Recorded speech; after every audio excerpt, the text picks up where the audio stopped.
Welcome to part 21 of my A-350 Airbus build.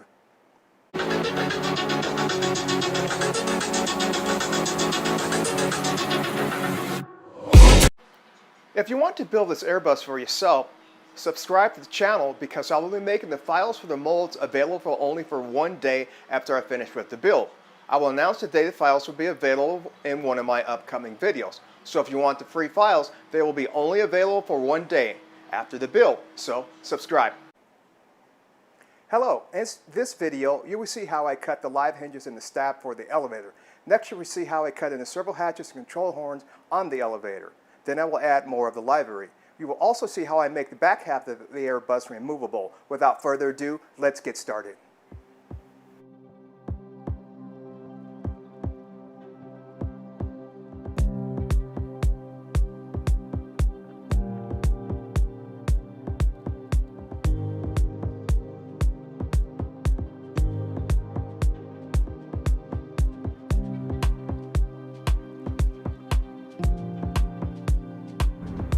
And here we have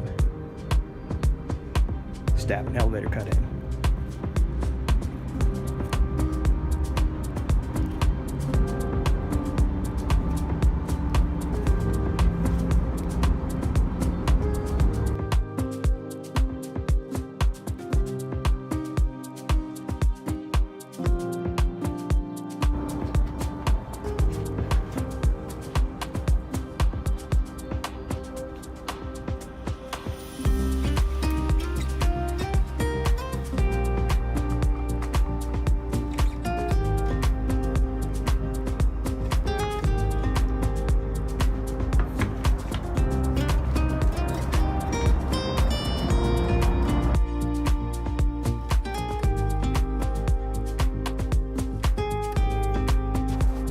Here we have the back half of the Airbus. We have the vertical stabs and the two horizontal stabs. I showed you how I cut these out for the live hinges in there, and I slotted for the horns here and cut out the servo hatches. And that's what we have right now.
Subscribe for more.